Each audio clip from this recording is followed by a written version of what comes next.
അപ്പനും അമ്മയും പ്രാർത്ഥിക്കുന്നതിലൂടെയാണ് മക്കൾക്ക് ദൈവാനുഗ്രഹങ്ങൾ ലഭിക്കുക.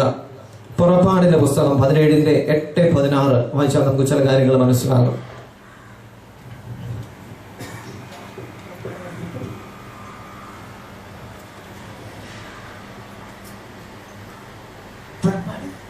പുറപ്പാടിന്റെ 17:8-16. അമലേക്യർ റഫീത്തിൽ വന്ന് ഇസ്രായേൽക്കാരെ ആക്രമിച്ചു. അപ്പോൾ മോശ ജോഷുവയോട് പറഞ്ഞു, ആളുകളെ തിരഞ്ഞെടുത്ത് അമലേക്യരുമായി യുദ്ധത്തിന് പുറപ്പെടുക.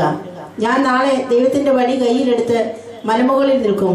മോശ പറഞ്ഞതനുസരിച്ച് ജോഷുവ അമലേക്യരുമായി യുദ്ധം ചെയ്തു. അപ്പൊ നമ്മൾ മനസ്സിലാക്കേണ്ട ഒരു കാര്യമുണ്ട്. ഇതിന്റെ അകത്ത് ആരാ വടിയൊക്കെ ആയിട്ട് മേലോട്ട് പോവുക? മോശ. മോശ എന്ന് പറഞ്ഞാൽ ആരാണ്? ഇസ്രായേലിനെ സംബന്ധിച്ച് ഒരു വീട്ടിൽ അപ്പൻ എന്നതുപോലെ ഇസ്രായേൽ ജനത്തിന്റെ നാഥനും പിതാവുമായിട്ട് നിന്ന വ്യക്തിയാണ് മോശ.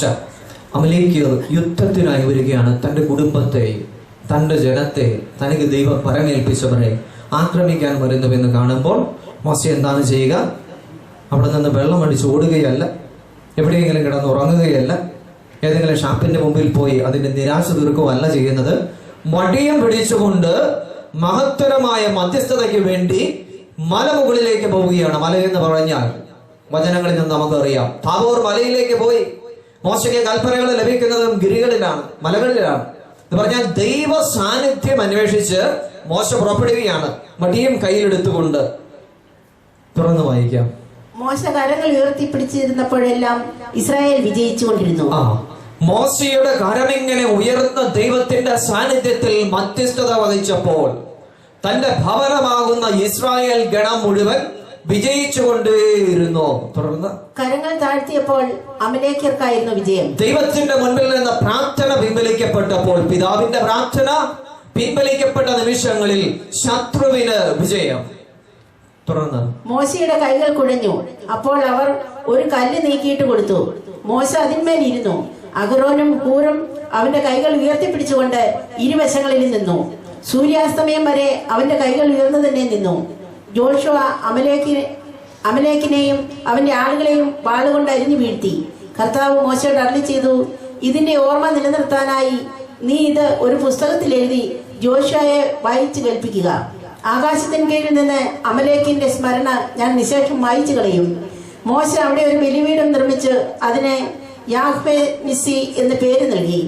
എന്തെന്നാൽ അവൻ പറഞ്ഞു, കർത്താവിന്റെ പതാക കയ്യിലെടുക്കുവിൻ, തലമുറതോറും കർത്താവ് അമലേക്കിനെതിരായി യുദ്ധം ചെയ്തുകൊണ്ടിരിക്കും. പ്രിയപ്പെട്ടവരെ ശ്രദ്ധിക്കുക, ഇസ്രായേലിന്റെ പിതാവിന് തുല്യം ദൈവം ഉയർത്തിയ മോശയുടെ കരങ്ങൾ ഉയർന്നു നിന്നപ്പോൾ ഇസ്രായേൽ ജനം ജയിച്ചുകൊണ്ടിരുന്നു.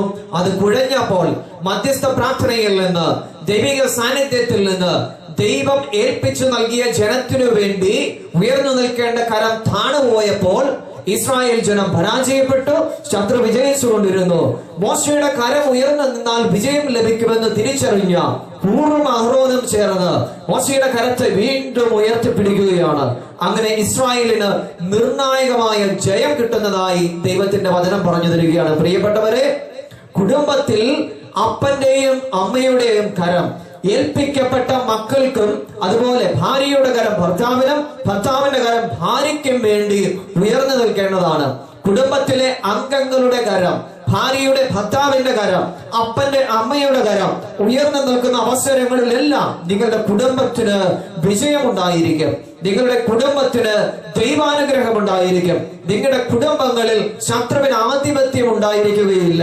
ഇതാണ് മോശ പറഞ്ഞു തരുന്ന കാര്യം, ഈ വചനം പറഞ്ഞു തരുന്ന കാര്യം. അതുകൊണ്ട് അപ്പന്മാരായിട്ട് ദൈവം തിരഞ്ഞെടുത്തവരാണെങ്കിൽ നിങ്ങളുടെ പ്രഥമവും പരമപ്രധാനവുമായ കർത്തവ്യം ദൈവ സാന്നിധ്യം നിരന്തരം അന്വേഷിച്ചുകൊണ്ട് കുടുംബത്തിനു വേണ്ടി മധ്യസ്ഥം വഹിക്കുക എന്നുള്ളതാണ്. നിങ്ങളുടെ കുടുംബങ്ങളിൽ നിന്ന് അപ്പന്റെ അമ്മയുടെ കരമുയരുന്ന മാത്രയിൽ നിങ്ങളുടെ മക്കൾക്കും തലമുറയ്ക്കും അനുഗ്രഹങ്ങൾ ലഭിച്ചുകൊണ്ടിരിക്കും. ഇല്ലെങ്കിൽ അമലേക്കരാകുന്ന പൈശാചിക ശക്തികൾക്കായിരിക്കും നിങ്ങളുടെ തലമുറകളുടെ മേൽ ആധിപത്യം. പല അനുഗ്രഹങ്ങളും നിങ്ങളുടെ കുടുംബങ്ങളിൽ നിന്ന് നിങ്ങളുടെ ആധ്യാത്മിക ജീവിതത്തിലെ അലസത കൊണ്ട് നഷ്ടപ്പെട്ടു പോകും. ഞാനൊരു അനുഭവം പറയാം. ഞങ്ങളുടെ സഭയിലെ ഈ പ്രദേശത്തൊന്നും അറിയപ്പെടാത്ത ഒരു അച്ഛനാണ് മാർട്ടിൻ കാളാപറമ്പിൽ എന്ന് പറയും. ബോംബെ പ്രദേശത്ത് വല്ല ജോലി ചെയ്തവരൊക്കെ ഉണ്ടോ? നേഴ്സുമാർ ആരെങ്കിലൊക്കെ ഉണ്ടോ? ഇല്ല, ആരുമില്ലേ? മാർട്ടിൻ കാളാപറമ്പിൽ അച്ഛൻ ഞങ്ങളുടെ താബോർ ഡിവൈൻ റിട്രീറ്റ് സെന്റർ ആശ്രമം നമ്മുടെ ബോംബെ കല്യാണ സൈഡിലാണ്, താനെ പ്രദേശത്താണ്. അവിടെ ഏകദേശം ഒത്തിരിയധികം ആളുകൾ വന്ന് പ്രാർത്ഥിച്ചു പോകുന്നൊരു സ്ഥലമാണ് ഡിവൈൻ താബോർ റിട്രീറ്റ് സെന്റർ. ഒരു ആദ്യ വെള്ളിയാഴ്ചയാണ് ഏകദേശം ബോംബെ ടൗണിൽ ഇത്രമാത്രം പ്രതികൂല സാഹചര്യങ്ങളുണ്ട്. 10,000-ത്തിനടുത്ത് ആളുകൾ വന്ന് പ്രാർത്ഥിച്ചു പോകും. അവിടെ ഒരു മാസം സ്നേഹസംഗമം എന്ന് പറഞ്ഞ് വിജാതിയർക്ക് വേണ്ടി ഒരു കൂട്ടായ്മയുണ്ട്. അവിടെ ഹൈന്ദവരും മുസ്ലിങ്ങളുമായിട്ടുള്ള ഏകദേശം 3,500-4,000-ഓളം ആളുകൾ സംഘടിക്കും. ശക്തമായ എതിർപ്പുകളുള്ള RSS BJP കോട്ടയാണ്. പക്ഷെ അവിടെ അത്രയും ആളുകൾ സംഘടിക്കും എന്ന് പറഞ്ഞാൽ അതുപോലെ ദൈവം വളർത്തുന്ന ഒത്തിരി ധ്യാന കേന്ദ്രങ്ങളുണ്ട്. അതിലൊന്നാണ്. ഈ അച്ഛനുമായിട്ട് വളരെ അടുത്ത പരിചയമുണ്ട്. അച്ഛനൊരു വലിയ ഭക്തനൊക്കെയാണ്. ഏത് സമയവും അച്ഛൻ ഇങ്ങനെ ജപമാല ചൊല്ലി പ്രാർത്ഥിക്കുന്ന ഒരു മനുഷ്യനാണ്. അപ്പം അച്ഛനുമായിട്ട് ഞാൻ പട്ടത്തിന് മുമ്പ് ഒരുങ്ങാനായിട്ട് അവിടെയാണ് പോയത്. ഈ പട്ടം കെട്ടിയിട്ട് ഒരു കൊല്ലാവുന്നതേ ഉള്ളൂ. അന്നേരത്തേനും ഞാൻ കഴിഞ്ഞ വർഷം ഈ സമയത്ത് അവിടെയാണ്, ഈ ക്രിസ്തുമസിന്റെ സമയത്ത് അവിടെ ചെലവഴിച്ചാണ് പ്രാർത്ഥിക്കാനായിട്ട് ഒരു മാസം പോയത്. അപ്പോൾ അവിടെ ചെന്ന് അച്ഛനുമായിട്ട് ഇങ്ങനെ പ്രാർത്ഥിക്കുമ്പോൾ നേരത്തെ അറിയാം. അവിടെ ചെന്ന് ഇങ്ങനെ പ്രാർത്ഥിച്ച് ഞങ്ങൾ രണ്ടുപേരും ചിലപ്പോൾ ഒന്നിച്ച് പ്രാർത്ഥിക്കും, ഞാൻ ഒറ്റയ്ക്ക് പ്രാർത്ഥിക്കും, അച്ഛൻ പ്രാർത്ഥിക്കും. അച്ഛനോട് ഞാനിങ്ങനെ ചുമ്മാ വർത്താനം പറയുമ്പോൾ കുശലാന്വേഷണത്തിനിടയ്ക്ക് അച്ഛനോട് ചോദിച്ചു, അച്ഛൻ എങ്ങനെ ഇങ്ങനെ കൊമ്പെല്ലാം പഠിച്ചെന്ന് ചോദിച്ചു. കാരണം അച്ഛനെ കൊന്തയില്ലാതെ കാണാൻ കിട്ടിയല്ല. അച്ഛൻ മുറിക്കാത്താണെങ്കിലും കൊന്തയിലിക്കൊണ്ടിരിക്കും, മുട്ടേനിക്കുവാണെങ്കിലും കൊന്തയിലിക്കൊണ്ടിരിക്കും, ഭക്ഷണം കഴിക്കുവാണെങ്കിലും ഇടയ്ക്ക് വർത്താനം പറയുന്നതിനിടെ കൊന്തയിൽ ഇങ്ങനെ കൊന്ത ചെല്ലുന്ന ഒരു രീതി. ഇപ്പോൾ ഒരാൾ വന്നിട്ട് അച്ഛനോട് ചോദിക്കും, അച്ഛൻ ഒന്ന് സംസാരിക്കാമല്ലോ, സമയമുണ്ടോ? അപ്പം അച്ഛൻ അങ്ങോട്ട് ചോദിക്കും, ഉണ്ട്. കുറച്ച് സമയം അധികം ഉണ്ടോ? ഉണ്ട്. അപ്പോൾ ഈ താപൂർ ധ്യാന കേന്ദ്രം ഇങ്ങനെ വിശാലമായ വലിയൊരു പറമ്പാണ്. അച്ഛൻ പറയുമ്പോൾ നമുക്ക് സംസാരിക്കാം, ആദ്യമേ 4 കൊന്തയില്ല, അത് കഴിഞ്ഞ് സംസാരിക്കുകയുള്ളൂ. അപ്പം അതുകൊണ്ട് സാധാരണ ഒന്നും സംസാരിക്കാനില്ലാത്തവർ അതിലെ വരികയല്ല. 4 കൊന്ത ചെല്ലാനുള്ള സമയവും ക്ഷമയുള്ളവരെ അതിൻ്റെ വരുമ്പോൾ അപ്പോൾ 4 കൊന്തയില്ല കഴിയുമ്പോൾ തന്നെ പകുതി സംസാരിക്കാനുള്ള ആവേശം കുറയും. പിന്നെ വല്ലതും കാര്യമായിട്ടുണ്ടെങ്കിൽ സംസാരിച്ചിട്ട് വിട്ടുപോയിക്കോളും. അത് ചുമ്മാതിയൊന്നുമല്ല, കൈ ഇങ്ങനെ പൊക്കി പിടിച്ച് നടന്നാൽ കൊന്തയൊക്കെ ചെല്ലുക. രാത്രിയാണെങ്കിലും അച്ഛന് കൊന്തയെല്ലാം തോന്നുന്നുണ്ട്. തലയിൽ ഒരു എമർജൻസി ഒക്കെ വെച്ച് അച്ഛൻ പാമ്പൊക്കെയുള്ള സ്ഥലമാണ്, അച്ഛനെ നടന്ന് കൊന്തയില്ല. ജെറീക്കോ പ്രയർ എന്ന് പറഞ്ഞൊരു പ്രാർത്ഥനയൊക്കെ ഉണ്ട്. അപ്പം ഇങ്ങനെ ചുറ്റോട് ചുറ്റും അത് കൊന്തയൊക്കെ കിട്ടും. അപ്പം അതിനോട് ചോദിച്ചു, അച്ഛൻ എവിടെ നിന്നാണ് ഈ ശീലം കിട്ടിയത്? അപ്പം അച്ഛൻ പറഞ്ഞു, എൻ്റെ അമ്മ പ്രാർത്ഥിക്കുന്ന ശീലമുണ്ടായിരുന്നു. അമ്മ നിരന്തരം ഇങ്ങനെ കൊന്ത ചെല്ലുന്നൊരു സ്ത്രീയായിരുന്നു. അപ്പം അതുകൊണ്ട് അമ്മയിൽ നിന്ന് അച്ഛനെ ആർജിച്ച ഒരു വലിയ പുണ്യമാണ് കൊന്ത ചെല്ലുക എന്നുള്ളത്. ഇനി ഇതിൻ്റെ നന്മ എന്താണെന്ന് ചോദിച്ചാൽ, ഞാൻ ചെന്ന സമയത്ത് അച്ഛൻ്റെ തീക്ഷ്ണമായി, അച്ഛൻ വർഷങ്ങളായിട്ട് അവിടെ ഉള്ളതാണ് കേട്ടോ. അപ്പോൾ അവിടെ ചെന്നപ്പോൾ അച്ഛൻ ഇങ്ങനെ നേരത്തെ ഞങ്ങൾ ധ്യാനിപ്പിച്ചുകൊണ്ട് പരിചയമൊക്കെ ഉണ്ട്. പിന്നെ അവിടെ ചെന്ന് കൂടുതലെടുത്തു. സഭാംഗമാണ്, ഞങ്ങൾ സഭാംഗങ്ങളാണ്. അപ്പം അച്ഛനോട് ഇങ്ങനെ ചോദിച്ചു. അപ്പം അച്ഛൻ പറഞ്ഞു, അച്ഛൻ ഞാൻ നാളുകളായിട്ട് ഇവിടെ വന്നിട്ട് പ്രാർത്ഥിച്ചുകൊണ്ടിരിക്കുക. എനിക്കിവിടെയുള്ള അടുത്തുള്ള നമ്മുടെ ഹൈന്ദവ വില്ലേജുകളിലൊക്കെ കയറണമെന്നുണ്ട്. കാരണമില്ലാതെ കയറാൻ പറ്റിയല്ല. അല്ലാതെ കയറി പിന്നെ മൂത്ത RSSകാരുള്ള സ്ഥലം, താക്കറയുടെ ഒക്കെ പടം വെച്ചിരിക്കുന്ന വില്ലേജുകളാണ്. നമ്മുടെ പള്ളിയുടെ ആർച്ച് വെക്കുന്ന പോലെ താക്കറയുടെ പടം വെച്ചിരിക്കുന്ന സ്ഥലം. അപ്പം അതിൻ്റെ അകത്ത് ചുമ്മാ നിന്ന് കയറി കഴിഞ്ഞാൽ അവന്മാർ അവിടെ നിന്ന് അരിഞ്ഞു വിടും. അപ്പം അതിൻ്റെ അകത്ത് കയറാൻ ഒരു കാരണം അന്വേഷിച്ചു. ഇത് ക്രിസ്തുമസിൻ്റെ സീസൺ ആണല്ലോ, നമുക്ക് കാർഗോളൊക്കെ ആയിട്ട് അങ്ങ് പോയാലോ, അച്ഛൻ കൂടെ വരുമോയെന്ന് ചോദിച്ചു. ഞാൻ പറഞ്ഞു, വരാം, അച്ഛൻ്റെ കൂടെ ഇല്ലേ, സാരമില്ല, പോയേക്കാം. അങ്ങനെ പറഞ്ഞു. അപ്പം അച്ഛൻ ഇങ്ങനെ പിന്നെ രാവിലെ തൊട്ടിരുന്ന് പ്രാർത്ഥിക്കുമ്പോൾ അച്ഛന് ഓരോ മെസ്സേജ് കിട്ടും, എങ്ങനെ പോകണം, ഏത് രീതിയിൽ പോകണം എന്നുള്ള മെസ്സേജുകളൊക്കെ കിട്ടുന്നുണ്ട്. അപ്പം ഇടയ്ക്കിടയ്ക്ക് പഠിക്കാനും വിളിക്കും. അച്ഛൻ പറഞ്ഞു, ഡ്രമ്മ് മേടിക്കുക, ഇങ്ങനെ പിടിച്ച് പറയുന്നൊരു മൈക്ക് മേടിക്കുക, ക്രിസ്മസ് പപ്പാടെ മുഖം മൂടി മേടിക്കുക, കേക്ക് മേടിക്കുക, കലണ്ടർ എടുക്കുക. അങ്ങനെ വൈകുന്നേരത്തോടുകൂടി സംഘങ്ങൾ അങ്ങനെ എല്ലാവരും യോജിപ്പിച്ചു. അപ്പോൾ അന്ന് ചോദിച്ചപ്പോൾ അധികം ആളുകളൊന്നും ഇല്ല. കാരണം മൂത്ത RSSകാരുടെ ഇടയ്ക്കോട്ട് പോകാനായിട്ട് അത്ര ധൈര്യമുള്ളവരൊന്നും ഇല്ല അവിടെ. അച്ഛനും ഉണ്ട്, 5-6 കന്യാസികളും ഉണ്ട്, പിന്നെ കുറച്ച് പിള്ളേരും ഉണ്ട്, ഞാനും ഉണ്ട്. അപ്പം നമ്മൾ നമുക്ക് ഉടുപ്പിട്ട് പോയേക്കാം. നമ്മൾ വലിയൊരു വെട്ടിക്കൊല്ലുവാണ്, നമുക്ക് ഉടുപ്പിട്ട് രക്തസാക്ഷിത്വം വഹിക്കാനായിട്ട്. ആയിക്കോട്ടെ. എന്നിട്ട് അച്ഛനെ ഞാനും ഉണ്ട് ഉടുപ്പിട്ട് ഞങ്ങൾ കൊന്തയൊക്കെ ചെല്ലി 2 വർഷത്തോടെ അങ്ങനെ പോകുന്നു. ഞങ്ങൾ ചെന്നു, ആദ്യത്തെ വില്ലേജിൽ ചെന്നു. രാത്രിയാണ്. അവിടെ ചെന്ന് അച്ഛൻ പ്രത്യേകിച്ച് പ്രാർത്ഥിച്ചൊരുങ്ങിയൊക്കെയാണ്. അച്ഛന് കൃത്യമായിട്ടുള്ള മെസ്സേജുകൾ ഉണ്ടെന്നുള്ളതാണ് ഞാൻ പറഞ്ഞത്. ഇതുപോലെ പ്രാർത്ഥിച്ചൊരുങ്ങി പോകുന്നതുകൊണ്ട് തന്നെ എങ്ങനെ പോകണം, ഏത് രീതിയിൽ പോകണം, ഏത് വില്ലേജ് പോകണം എന്നുള്ളത് കൃത്യമായിട്ട് അറിയാം. അപ്പം അച്ഛൻ അങ്ങനെ പ്രാർത്ഥിച്ചു. എടുത്ത തീരുമാനത്തിൽ ആദ്യ വില്ലേജിൽ ചെന്നു. അവർ ഞങ്ങളെ പായിട്ട് സ്വീകരിച്ചു. അങ്ങനെ സാവധാനത്തിൽ വില്ലേജുകാരും കൂടെ കൂടാൻ തുടങ്ങി. അവിടെയെല്ലാം നമ്മൾ ചെയ്യുന്നത് സാവധാനം അച്ഛനും ഞാൻ അപ്പുറം പറഞ്ഞ കൊന്തയിൽ മൗനമായിട്ട് പ്രാർത്ഥിക്കുന്നു. ഇവർ ഇൻട്രൊഡ്യൂസ് ചെയ്യുന്നവരുടെ ആരോഗ്യത്തിനും ക്ഷേമത്തിനും വേണ്ടി പ്രാർത്ഥിക്കുന്നു. കർത്താവിൻ്റെ ഒരു കലണ്ടർ കൊടുക്കുന്നു. അങ്ങനെ ഏകദേശം ഒരു വില്ലേജ് കവർ ചെയ്തു വന്നു. അപ്പം എല്ലാ കുടുംബങ്ങളിലും പ്രാർത്ഥിക്കാൻ പറ്റി. എല്ലായിടത്തും ഇത് ഭയങ്കര പ്രതിസന്ധിയുള്ള ഇതാണ് കേട്ടോ. കേരളത്തിലെ പോലെ അവിടെ ഇവിടെ കയറാൻ പറ്റത്തില്ല. ഒരു അടി കിട്ടി കഴിഞ്ഞാൽ പിന്നെ പുറത്തു പോകാൻ പറ്റില്ല. വില്ലേജിന്റെ സെറ്റപ്പ് അങ്ങനെയാണ്. അതായത് കൂട്ടമായിട്ട് 150 വീട്ടുകാർ 250 വീട്ടുകാരൊക്കെ ഉണ്ട്. പൊതിഞ്ഞടിയും. പിന്നെ ആരും 15 പേരൊന്നും പുറത്ത് വരികയില്ല. അപ്പോൾ അച്ഛനും വളരെ പൂർവ്വ ബുദ്ധിയാണ്. അച്ഛൻ പറഞ്ഞു, ക്യാമറാമാനുണ്ട്, അടി ഉണ്ടായാൽ 2 ഫോട്ടോ എടുത്തിട്ട് നീ ഓടിക്കോളാം. കാരണം അടിച്ചതാണെന്നുള്ള വ്യത്യാസം പിടിക്കാൻ പോലീസ് അത്യാവശ്യമൊക്കെ നമ്മുടെ കസ്റ്റഡിയിലുണ്ട്. അപ്പം എന്ന് പറഞ്ഞാൽ അടി ഉണ്ടായി കഴിഞ്ഞാൽ ഒരു ക്യാമറക്കാരനും ഉണ്ടായിരുന്നു. പക്ഷേ അടിച്ചിട്ട് ഓടിക്കോളെ, ബാക്കി അടി ഞങ്ങൾ പിടിച്ചോളാം, നീ ഓടി രക്ഷപ്പെട്ടോളാം എന്ന് പറഞ്ഞു. അപ്പോൾ അവനൊരു ക്യാമറക്കാരനും കൂടെയുണ്ട്. അപ്പോൾ ഞങ്ങളങ്ങനെ കയറി ഒരു വില്ലേജ് കവർ ചെയ്തു. പിറ്റേ ദിവസമായപ്പോൾ 15ഓളം 30-35 പേര് ഞങ്ങളുടെ കൂടെ ധ്യാനത്തിൽ നിന്ന് തന്നെ വരാൻ തുടങ്ങി. ആൾക്കാരൊക്കെ ഒരു ധൈര്യമായി തുടങ്ങി. അപ്പൊ അച്ഛൻ അതിനോടകം വ്യക്തമായ അച്ഛൻ പിറ്റേ ദിവസം ഒരു ഊറാറ് ഇട്ട് തുടങ്ങി, അതിൽ അന്നാൻ വെള്ളം എടുത്തു തുടങ്ങി, അതിന്റെ പിറ്റേ ദിവസം കുരിശെടുത്ത് തുടങ്ങി. അപ്പൊ അങ്ങനെ മൂത്ത RSSകാരൻ്റെ തലയിൽ കുരിശ് വെച്ചിങ്ങനെ കുരിശ് വരയ്ക്കും. അവനൊരു കുഴപ്പമില്ല, അവനിങ്ങനെ വന്ന് മേടിക്കും. ഞാൻ അച്ഛനോട് ചോദിച്ചു, ഇതെങ്ങനെയാ? അത് നമ്മള് കാവൽമാലാഖമാരെ പിടിച്ചാൽ മതി. ഇവന്റെ ആളും നമ്മുടെ ആള് തന്നെയാണല്ലോ, കാവൽമാലാഖ കർത്താവിന്റെ ആളാണല്ലോ, പുള്ളിയുടെ പറഞ്ഞേൽപ്പിച്ചാൽ മതി. അങ്ങനെ ഞങ്ങൾ ഏകദേശം 1000-1500 വീട് പ്രദേശത്ത് കയറി. ക്രിസ്മസ് സീസണിൽ ഒരു പ്രശ്നവും ഉണ്ടായില്ല. അവസാനത്തെ വില്ലേജിൽ കയറി ഞങ്ങൾ അവിടെ കഞ്ഞി വെച്ചു എന്ന് പറഞ്ഞാൽ അവിടെ ഞങ്ങളുടെ പണിക്കാറുണ്ടായിരുന്നു. അവിടെ കയറി കഞ്ഞി വെച്ചു. അവിടെ ഇരുന്ന് 50ഓളം ധ്യാന കേന്ദ്രത്തിലെ ആളുകളും വില്ലേജുകാരും കൂടി ഭക്ഷണമൊക്കെ കഴിച്ച് അച്ഛൻ അവിടെ മുട്ടയിൽ നിന്ന് വട്ടത്തിൽ കുരിശിന്റെ വഴി ചൊല്ലി ഇവിടെ ഒരു ഇടവക ഉണ്ടാകാൻ വേണ്ടി പ്രാർത്ഥിച്ച് ഇറങ്ങിപ്പോകും.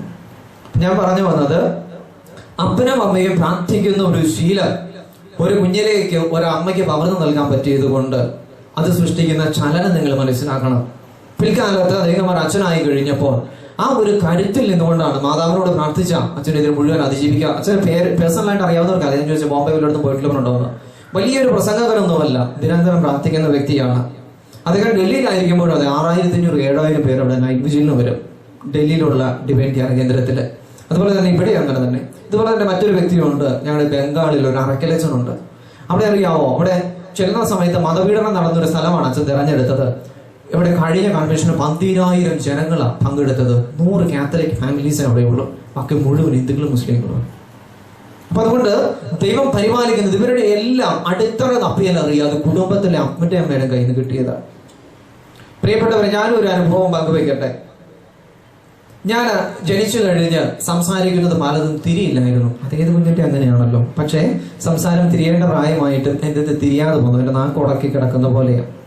അപ്പൊ അതിനോടകം എൻ്റെ അപ്പൻ കുറച്ചൊക്കെ പ്രാർത്ഥിക്കുന്ന ആളാണ്. ഇത് മാത്രമല്ല, അപ്പൻ ആദ്യകാലങ്ങളിൽ ഒന്നര കുടിക്കും. അതിന് കാരണമൊന്നുമില്ല, ടാക്സ് ഇല്ലാതെ ഇന്ത്യൻ ഗവൺമെന്റ് കുപ്പി കൊടുക്കും എന്ന് പറഞ്ഞാൽ പട്ടാളത്തിലായിരുന്നു.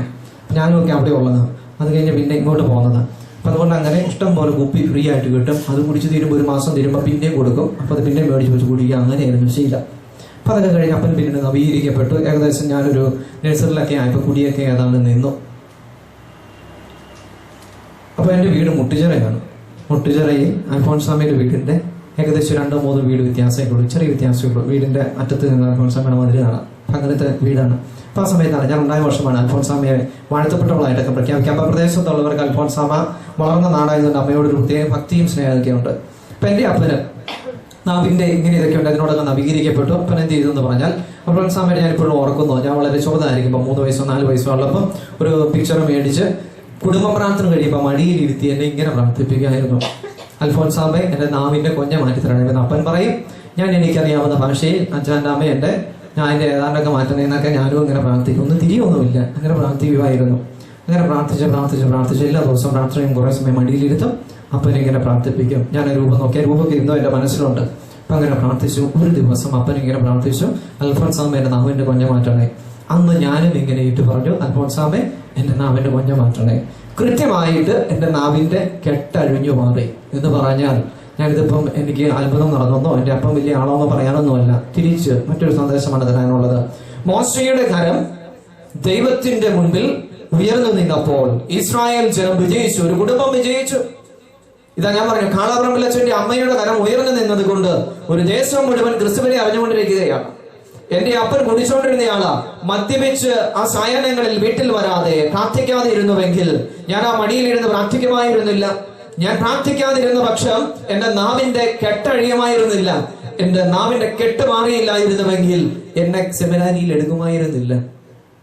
സംസാരിക്കാൻ സാധിക്കാത്ത, കുർബാന ചൊല്ലാൻ പറ്റാത്ത, പ്രസംഗിക്കാൻ അറിയാത്ത ഒരാളെ സെമിനാരിയിൽ വേണ്ടത് ഒരു ഭാരമാണ്.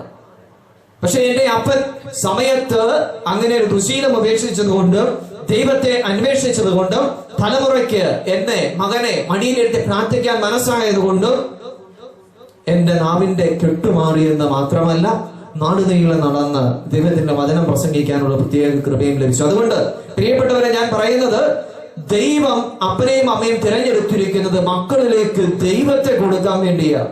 അത് നിങ്ങൾ കൊടുക്കുന്ന പക്ഷം വലിയ കൃപ നിങ്ങളുടെ മക്കളിലേക്ക്, തലമുറയിലേക്ക്, അവർ വഴി ലോകത്തിലേക്കും സഭയിലേക്കും നിർഗളിക്കും. നിങ്ങളുടെ അലസത ലക്ഷക്കണക്കിന് മനുഷ്യർക്ക് ആത്മീയ നഷ്ടം സംഭവിപ്പിക്കും. തെളിവ് തേടി എങ്ങും പോകേണ്ട കാര്യമില്ല. കേരള മണ്ണിൽ നോക്കിയാൽ മതി. അതിന്റെ ഏറ്റവും പ്രകടമായ ഉദാഹരണം. വേറെ എങ്ങും പോകണ്ട. ഞാൻ ഈയിടയ്ക്ക് വായിച്ച ഒരു മാഗസിനിൽ ഇങ്ങനെ കണ്ടു, കേരളത്തിൽ ഒരു പ്രത്യേക വിഭാഗത്തിലേക്ക് മതപരിവർത്തനം ചെയ്ത, പ്രണയത്തിലൂടെ മതപരിവർത്തനം ചെയ്ത കുഞ്ഞുങ്ങളുടെ, പെൺകുട്ടികളുടെ എണ്ണം 7000 കേരളത്തിൽ. നിങ്ങൾക്കറിയോ ആരാന്ന്? മനസ്സിലായിട്ടുണ്ടെന്ന് ഞാൻ വിചാരിക്കുന്നു. പേരെടുത്തൊന്നും പറഞ്ഞ ആരെയും ആക്ഷേപിക്കാനല്ല, എല്ലാവരും അങ്ങനെയാണ്, പറയാനും എനിക്ക് ഇഷ്ടമില്ല. പക്ഷേ കൃത്യമായ അജണ്ടയോടുകൂടെ പിന്നെ നിറമെന്നൊക്കെ പറഞ്ഞാൽ ഇതിന്റെ ചിറ്റോലയുടെ നിറമാണ്, മനസ്സിലായെന്ന് കരുതുന്നു. ഞാൻ ആരെയും പേരെടുത്ത് പറയാറും ആരോട് വ്യക്തിപേരാകി ഒന്നുമില്ല. ചില അമ്മച്ചിമാരുടെ സാരിയുടെ കളറും അതൊക്കെയാണ്. ഇവരാണ് ഈ ഇടയ്ക്ക് 16 പെണ്ണ് കെട്ടണമെന്നൊക്കെ പറഞ്ഞത്. അപ്പൊ അതുകൊണ്ട് ഈ ഒരു വിവാഹത്തിലേക്ക് 7000-ഓളം ആളുകള് പ്രണയത്തിന്റെ മറവിൽ, ഞാനിത് ഇത്ര ആധികാരികതയോടെ സംസാരിക്കുന്നത് ആരോപണങ്ങളുടെ പേരിലല്ല, ഇന്ത്യൻ ഇന്റലിജൻസ് കൊടുത്ത റിപ്പോർട്ടാണ്. 7000-ഓളം കേരളത്തിൽ നടന്നിരിക്കുന്നത്. കണക്കനുസരിച്ച്, കണക്കില്ലാത്തത് വേറെ കാണും, കണക്കിൽ ഇത്രയുമുണ്ട്. അതിൽ 2000-നടുത്ത് ക്രിസ്ത്യൻ പെൺകുട്ടികളാണ്. തിരിച്ചറിഞ്ഞോണം, 2000-ഓളം ക്രിസ്ത്യാനി പെണ്ണുങ്ങൾ പ്രണയത്തിന്റെ മറവിൽ ക്രിസ്തുവിനെ തള്ളി പറഞ്ഞിരിക്കുന്നു. ഇതിന്റെ രൂക്ഷത മനസ്സിലാക്കണം. അപ്പനും അമ്മയും മക്കളെ എഞ്ചിനീയറിംഗും MBBS പഠിപ്പിച്ച് ഡോക്ടറാക്കാനും എഞ്ചിനീയർ ആക്കാനും വിദ്യാഭ്യാസം കൊടുക്കാനും മനസ്സുകാട്ടി കർത്താവിനെ കൊടുക്കാൻ മറന്നുപോയി. പള്ളിയിൽ പോകുന്നതും കാറ്റഗിസം പഠിക്കുന്നതും രാത്രിയിൽ പ്രാർത്ഥിക്കുന്നതും മറന്നുപോയ അപ്പന്റെയും അമ്മയുടെയും മക്കൾ. ആ മക്കളുടെ നേരെ മാത്രമല്ല വിരലോങ്ങേണ്ടത്, അവരുടെ അപ്പനും അമ്മയും ആരാണെന്ന് അന്വേഷിച്ചാൽ 75% ഉത്തരവാദിത്വവും ഒരു മകനല്ലെങ്കിൽ മകൾക്ക് ക്രിസ്തുവിനെ നഷ്ടപ്പെട്ടുവെങ്കിൽ അത് അപ്പനും അമ്മയ്ക്കുമാണ്.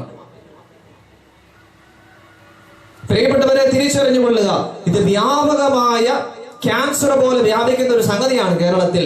അനേകര് ക്രിസ്തുവിനെ പ്രണയത്തിന്റെ മറവിൽ തള്ളിപ്പറയുന്നത് എനിക്ക് മനസ്സിലാകുന്നില്ല എന്തുകൊണ്ടാണെന്നുള്ളത്. കാണാനൊക്കെ സൗന്ദര്യമുള്ളവരായിരിക്കാം ചിലരൊക്കെ, ആയിക്കൊള്ളട്ടെ. അപ്പനും അമ്മയും അങ്ങനെ കൊച്ചി അവസാനം കൊച്ചിങ് കഴിഞ്ഞപ്പോ പിള്ളേരില്ല. അപ്പൊ അപ്പനും അമ്മയ്ക്കും കാണാൻ ചെന്നവരെ കാണാനും ഇല്ല. അവരൊക്കെ തട്ടത്തിന്റെ മറയത്ത് എന്ത് ചെയ്യും? ഇല്ല. അപ്പൊ അതുകൊണ്ട് ശ്രദ്ധിച്ചു കൊള്ളുക. ഞാൻ പറഞ്ഞു വന്നത്, ഇത് പറഞ്ഞത് ശ്രദ്ധിക്കണം എന്ന് പറയാൻ, ഒന്നാമത് മക്കളുടെ ബന്ധങ്ങൾ, പ്രത്യേകിച്ച് ഇത്തരത്തിലേക്കുണ്ടെങ്കിൽ പെൺപിള്ളേർക്ക്, കസിൻസിന്, പരിചയങ്ങൾ പറഞ്ഞു കൊടുത്തോണം. ഞാൻ എവിടെ പോയാലും ഇത് കയറ്റി പറഞ്ഞിട്ടേ പോവുള്ളൂ. കാരണം വ്യക്തമായിട്ട് എനിക്കറിയാം, കന്യാസ്ത്രീയുടെ അനിയത്തിനെ വരെയും കൊണ്ടുപോയി, അച്ഛന്റെ പെങ്ങടെ മകളെ കൊണ്ടുപോയി. ഇവിടെ അടുത്ത പ്രദേശത്തേക്കും ഉണ്ട്. പോപ്പുലർ മിഷൻ ധ്യാനത്തിൽ വരുമ്പോൾ അറിയാൻ എനിക്ക് കൃത്യമായിട്ട്, വീട് തോറും കയറി ഇറങ്ങുമ്പോൾ അടുത്ത അച്ഛന്റെ പെങ്ങടെ മകളെയും കൊണ്ടുപോയി, അച്ഛന്റെ ചേട്ടന്റെ മകളെ കൊണ്ടുപോയി. എന്ന് പറഞ്ഞാൽ നല്ല പാരമ്പര്യമുള്ള കുടുംബങ്ങളിലെ കുഞ്ഞുങ്ങളെ പോലും കൊത്തിക്കൊണ്ട് പോകുന്നുണ്ട്. അതിന്റെ കാരണം അന്വേഷിക്കുമ്പോൾ നമുക്ക് മനസ്സിലാകും, അത് ചെന്നെത്തി നിൽക്കുക കുടുംബ പ്രാർത്ഥന ഇല്ലാത്തത് കൊണ്ടാണ്. കുടുംബ പ്രാർത്ഥന എന്ന് പറഞ്ഞാൽ വേദപാഠത്തിന്റെ, വിശ്വാസത്തിന്റെ പിള്ളത്തൊട്ടിയാണ്, പള്ളി അച്ഛനൊന്നും അല്ല. അപ്പന്റെ അമ്മയുടെ കണ്ണീന്നും വായിന്നും രീതിന്നുമാണ് മക്കൾ വിശ്വാസം പഠിക്കേണ്ടതും ജീവിക്കേണ്ടത്. അത് കഴിഞ്ഞ് അച്ഛനും കപ്പിയാർക്കൊക്കെ റോളുള്ളൂ, മണിക്കൂറുകൾ മാത്രമേ പള്ളി കിട്ടുന്നുള്ളൂ. അപ്പൊ അതുകൊണ്ട് അപ്പനും അമ്മയ്ക്കും ഉണ്ടെങ്കിൽ മക്കൾക്കുമുണ്ട്, ഇല്ലെങ്കിൽ തലമുറയ്ക്ക് ഇല്ല. അപ്പൊ ഇങ്ങനെ ഒരു മാരകമായ വിപത്ത് നമ്മൾ നോക്കിയിരിക്കണം എന്നുള്ളത് തിരിച്ചറിയുക. മക്കൾക്ക് കൊടുത്താൽ, എനിക്ക് കൃത്യമായിട്ട് അറിയാം, ജോലി ഉപേക്ഷിച്ച് വരുന്ന ആളുകളുണ്ട്. ഗൾഫിൽ ജോലി ഉണ്ടായിരുന്നു, 1000-കണക്കിന് രൂപ ശമ്പളത്തിൽ ഉപേക്ഷിച്ച് പോന്നു, സൗദിയിലായിരുന്നു. കാരണം എന്നാണെന്നറിയാവോ? അവിടെ പള്ളിയിൽ പോകാൻ സാധ്യതയില്ലാത്തതുകൊണ്ട് വന്ന് 40,000 രൂപയ്ക്ക് 35,000 രൂപയ്ക്ക് ബാംഗ്ലൂർ കിടപ്പുണ്ട്. എല്ലാ ദിവസവും പള്ളിയിൽ പോകാനല്ലോ. കണ്ടോ, അപ്പനും അമ്മയും വളർത്തിയതിന്റെ മഹത്വമാണ്. എനിക്ക് വേറൊരു കൊച്ചിനെ അറിയാം, അവള് തൊടുപുഴ അടുത്ത് ഈ പറഞ്ഞവരുടെ ഒരു മാനേജ്മെന്റിലാണ് പഠിക്കുക. അപ്പൊ അവിടെ ഉള്ള 70 പിള്ളേരുണ്ട് ക്ലാസ്സിൽ. അവള് പറയുന്നു, 3 പേർക്ക് മാത്രമേ ലൈനില്ലാതെയുള്ള അച്ഛാ. എന്റെ ക്ലാസ് ഞാൻ +2 പഠിപ്പിച്ച കാലടിയിൽ. അപ്പൊ അവരോട് ഇതൊക്കെ പറഞ്ഞു കൊടുക്കുമായിരുന്നു. പറഞ്ഞു, ഒന്നൊരു പ്രൊട്ടസ്റ്റന്റുകാരി, ഒന്ന് ഞാൻ, ഒന്നൊരു നായർ കൊച്ച്, ബാക്കി എല്ലാവരെയും ഈ പറഞ്ഞ ആളുകൾ വളച്ചു വെച്ചേക്കുക. സാവധാനത്തിൽ അവരെ അല്ലാതെ കെട്ടിയല്ലെന്നാണ് പറയുന്നത്. ഓക്കെ, എത്ര കുഞ്ഞുങ്ങളാണ് നമ്മുടെ പരിസര പ്രദേശങ്ങളിൽ ക്രിസ്തുവിനെ തള്ളി പറയുന്നതെന്ന് അറിയാവോ? കാരണം അപ്പനും അമ്മയും തന്നെയാണ്. പള്ളി പോകാൻ പഠിപ്പിച്ചിട്ടില്ല, പ്രാർത്ഥിക്കാൻ പഠിപ്പിച്ചില്ല. പക്ഷേ ഇവരെ നോക്കിക്കോണം. ഞാനിവിടെ കോട്ടയത്താണ് താമസിക്കുക. കോട്ടയത്ത് ഞാൻ ഹോസ്റ്റലിൽ കുർബാനയ്ക്ക് പോകും ബുധനാഴ്ച, വ്യാഴാഴ്ചകളിൽ. ശാന്തിനികേതൻ എന്ന് പറയും, അറിയാവുന്നവർക്കറിയാം. അവിടെ സിസ്റ്റേഴ്സ് പറയും, ആദ്യമേ വന്നപ്പോൾ മനസ്സിലായില്ല. ഇതിൽപ്പെട്ട പെൺകുട്ടികൾ സിസ്റ്റേഴ്സിനെ പോലെ തലയൊക്കെ മൂടിക്കിട്ട് രാത്രി 7 മണിയാവും ഇവർ കൊന്തയിലും അവർ കട്ടിലേക്ക് കയറിയിരിക്കും. എന്താ പരിപാടി എന്നറിയാവോ? അവര് നിസ്കരിക്കുക, പ്രാർത്ഥിക്കുക. അവർക്കത് കിട്ടിയിട്ടുണ്ട്. നമ്മുടെ പിള്ളേരോ ഒറ്റയെണ്ണം കൊന്തയ്ക്ക് വരികയില്ല. രാവിലെ കുർബാനയെല്ലാം പോകും. അവിടെ ഇരുന്നിട്ട് 150 പിള്ളേരിൽ 100ഓളം കത്തോലിക്ക പിള്ളേരാണ്. കുർബാനയ്ക്ക് വരുന്നത് 7 പേര്. ഒരു സ്റ്റെപ്പ് പുറത്തേക്ക് വെച്ചാൽ പള്ളിക്കകത്തേക്ക് കയറാം. അവരെങ്ങും അന്വേഷിച്ച് പോകണ്ട, മഴയാണെങ്കിൽ വെയിലാണെങ്കിലും. അറിയാമോ? അപ്പോൾ കത്തോലിക്ക പിള്ളേരുടെ വിശ്വാസ തീഷ്ണതയും ചതിനും എവിടെ പോയി നിൽക്കുന്നു. ഞെട്ടിക്കുന്ന ഒത്തിരി കാര്യങ്ങളുണ്ട്. ബാംഗ്ലൂരിൽ നിന്ന് ഒരു മനുഷ്യൻ ജയിലിൽ നിന്ന് ശിക്ഷ കഴിഞ്ഞ് പുറത്തു വന്നപ്പോൾ സംസാരിക്കാനിട വന്നു. ആ മനുഷ്യൻ പറഞ്ഞ കാര്യം, കത്തോലിക്ക പിള്ളേരാണ് അവിടെ സെക്സ് റാക്കറ്റിന്റെ ഏറ്റവും കൂടുതൽ പിടിയിലായിരിക്കുക. ഇവിടെ നാട്ടിൽ നമ്മൾ എല്ലാ പിള്ളേരും അങ്ങനെയൊന്നുമല്ല. അപ്പോൾ ഞായറാഴ്ച പള്ളിയിലും പോയില്ല. ആ സമയത്ത് അവരൊരു ടേണിൽ ഒരു ദിവസം 15,000 20,000 രൂപ വരെ ഉണ്ടാക്കും ഞായറാഴ്ച കൊണ്ട്. അപ്പോൾ ഇവരെ തിരിച്ചറിയുക, ഞായറാഴ്ച പള്ളിയിൽ പോകാൻ പ്രാർത്ഥിക്കാനൊക്കെ മക്കളെ പഠിപ്പിക്കാതെ പോകുമ്പോൾ അപ്പൊ ആദ്യമേ അന്വേഷിക്കേണ്ടത് കൊടുക്കേണ്ടത് ദൈവത്തെയാണ്. അപ്പസ്വലന്മാർ ഈശോയോട് പറഞ്ഞു, ഞങ്ങൾ പ്രാർത്ഥിക്കാൻ പഠിപ്പിക്കണം. കർത്താവ് അവരെ പഠിപ്പിച്ച ഏക പരിപാടി അതായിരുന്നു, പ്രാർത്ഥിക്കാൻ. അത് പഠിപ്പിച്ചത് കൊണ്ടോ അവർ രക്ഷപ്പെട്ടു. അപ്പസ്വലന്മാർ പറഞ്ഞില്ല, കർത്താവേ ആ പയ്യനുണ്ടാക്കുന്ന പരിപാടി ഒന്ന് പഠിപ്പിക്കാവോ, നീ മരിച്ചു കഴിയുമ്പോൾ ഞങ്ങൾക്ക് ബാർ തുടങ്ങാലോ എന്ന് പറഞ്ഞില്ല അപ്പസ്വലന്മാരും.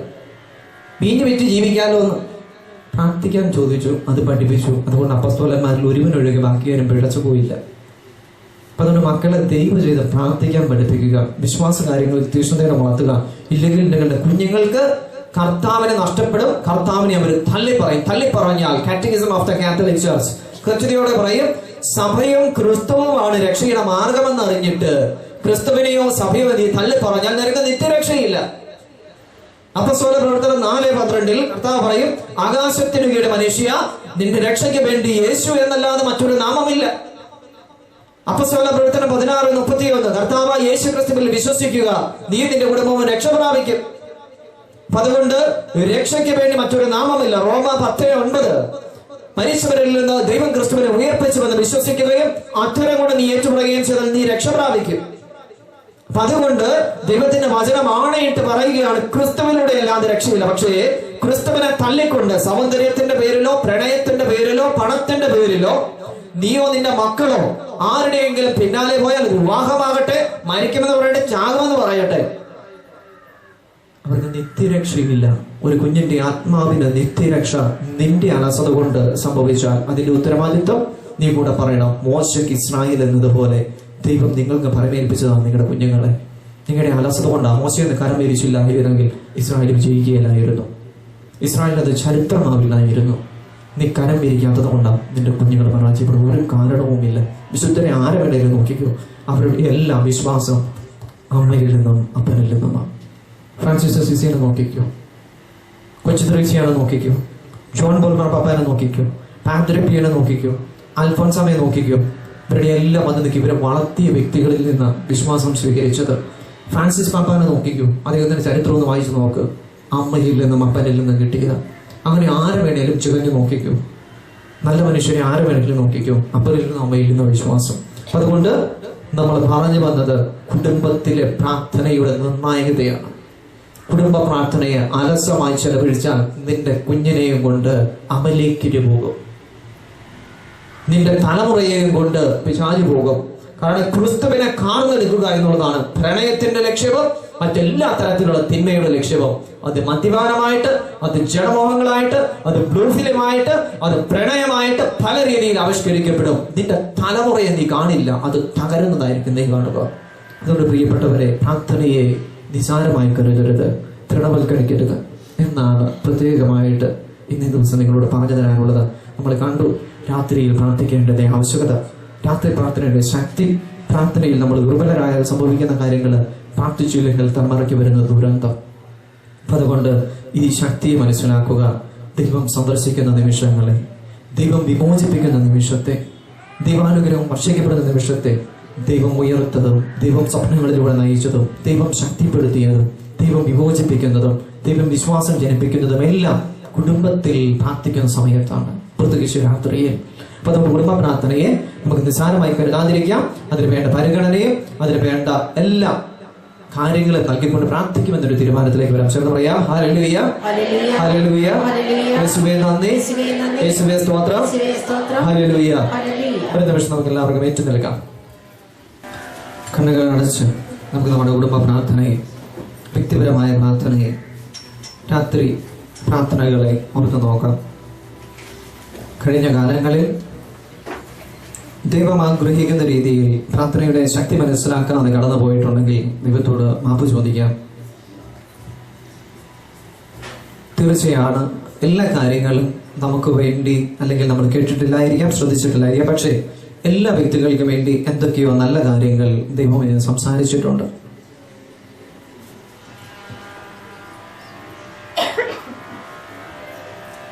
ദൈവം തന്ന അനുഗ്രഹങ്ങൾക്ക് പ്രത്യേകമായിട്ട് നന്ദി പറയുക. ഉൾക്കാഴ്ചകൾക്കും പ്രചോദനങ്ങൾക്കും നന്ദി പറഞ്ഞുകൊണ്ട് അത് ജീവിക്കാൻ വേണ്ട കൃപ പ്രത്യേകമായിട്ട് ചോദിക്കാം. നമ്മുടെ കുടുംബത്തിലെ എല്ലാ അംഗങ്ങളെയും ഓർക്കുക.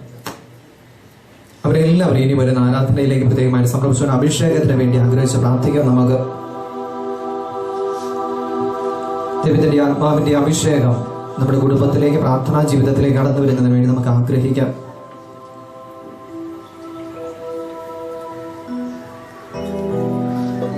ദൈവമേ അനുഗ്രഹിക്കണമേ എന്ന് നമുക്ക് പ്രത്യേകമായിട്ട് പ്രാർത്ഥിക്കാം. നമ്മുടെ കുടുംബത്തെയും കുടുംബാംഗങ്ങളെയും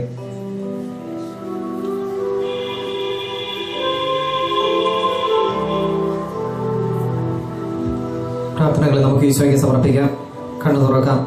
ഞാൻ നിങ്ങളോട് കാണിക്കണമെന്ന് വിചാരിച്ചു വന്നാൽ ഇന്നലെ എനിക്ക് കിട്ടിയതാണ് ഈ പുസ്തകം. ഇന്നലെ വൈകുന്നേരം ഇങ്ങോട്ട് പുറപ്പെടുന്നതിന് മുമ്പ് ഞാൻ ഇവിടെ അടുത്താണ്. ഇത് 55-ാമത്തെ വയസ്സിൽ മരിച്ചുപോയ ചേച്ചിയാണ്. CSI സഭാ സമൂഹത്തിൽപ്പെട്ട ഒരു വിശ്വാസി. ഒരു പ്രത്യേക കാര്യത്തിന് അദ്ദേഹത്തിന്റെ ഈ ചേച്ചിയുടെ ഭർത്താവ് ഇന്നലെ എന്നെ കാണാൻ വന്നിരുന്നു. വർത്താനം പറഞ്ഞു. ജയിക്കുന്ന വിശ്വാസം എന്നാണ് ഇതിന്റെ പേര്. ഈ പുസ്തകം ചേച്ചിയെ കുറിച്ചുള്ള ഓർമ്മക്കുറിപ്പാണ് ഇതിന്റെ പുറകിൽ അവരുടെ ബിഷപ്പ് എഴുതിയിട്ടുണ്ട്. അപ്പൊ ഇതിന്റെ അകത്ത് ഞാൻ ഈ പുസ്തകം രാവിലേക്ക് പോകുന്നതിന് കുറച്ച് സമയം കിട്ടി മൊത്തം ഒന്ന് ഓടിച്ചു വായിച്ചു കഴിഞ്ഞപ്പോൾ അതിന്റെ അകത്ത് നിങ്ങളോട് സംസാരിച്ചു നിങ്ങളോട് മുട്ടി നിൽക്കുന്ന ഒരു ആശയം ഞാൻ കണ്ടു. അപ്പൊ അതുകൊണ്ട് പറയുന്നത്, ഇപ്പൊ ഈശോയെടുത്ത് 55-ാമത്തെ വയസ്സിൽ 2 കുഞ്ഞുങ്ങളുടെ അമ്മയായിരുന്നു. 55-ാമത്തെ വയസ്സിൽ മരിച്ചുപോയ വ്യക്തിയാണ്. ക്യാൻസർ ബാധിച്ച് രൂക്ഷമായ വേദനയിലൂടെ കടന്നുപോയി. അപ്പോൾ ഇതിൽ നിന്ന് മനസ്സിലാക്കുന്നത് ജീവിക്കുന്ന വിശ്വാസം എന്ന് പറഞ്ഞതിന്റെ കാര്യം ഇത്രയും രൂക്ഷതയിലൂടെ കടന്നു പോയിട്ട് തകർന്നില്ല എന്നുള്ളതാണ്. എപ്പോഴും കൂടെയുള്ളവരെ ആശ്വസിപ്പിച്ചുകൊണ്ടിരുന്നു, ദൈവത്തോട് പ്രാർത്ഥിച്ചുകൊണ്ടിരുന്നു. അവസാനം സ്വർഗം കണ്ടുകൊണ്ടാണ് കടന്നു പോയതെന്ന് പറയുക. കാരണം പറഞ്ഞു, അദ്ദേഹം പ്രാർത്ഥിച്ചു, ബിഷപ്പായിരുന്നു, അദ്ദേഹം ചെന്നു പ്രാർത്ഥിച്ചു കഴിഞ്ഞ് മരിക്കും തൊട്ടു മുമ്പ് പറഞ്ഞു, ഞാനിതാ മലാഖമാരെ കാണുന്നു, സ്വർഗം കാണുന്നു, ഞാൻ പോകുക. ചിരിച്ചുകൊണ്ട് ആരോടും ഒരു പരിഭവവും പറയാതെ എല്ലാ വേദനയും സ്വീകരിച്ചു.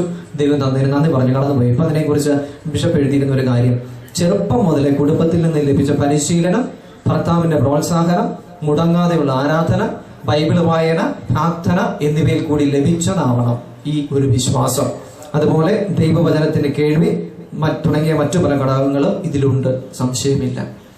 അപ്പൊ അതുകൊണ്ട് നമ്മളിപ്പോ ഈ പറഞ്ഞ കാര്യങ്ങളെ നിസ്സാരമായിട്ട് കരുതരുത്. ജീവിക്കുന്ന വിശ്വാസങ്ങൾ നമുക്ക് മുമ്പിലുണ്ട് എന്നൊന്ന് സൂചിപ്പിക്കാൻ വേണ്ടി പറഞ്ഞത് മാത്രമേ ഉള്ളൂ. അപ്പൊ അതുകൊണ്ട് നമ്മുടെ കുടുംബത്തെയും പ്രാർത്ഥനകളെയും ആരാധനയും എല്ലാം ഒരിക്കൽ കൂടി തമ്മിലാണ് സമർപ്പിച്ചുകൊണ്ട് നമുക്ക് ആരാധനയിലേക്ക് പ്രവേശിക്കാം.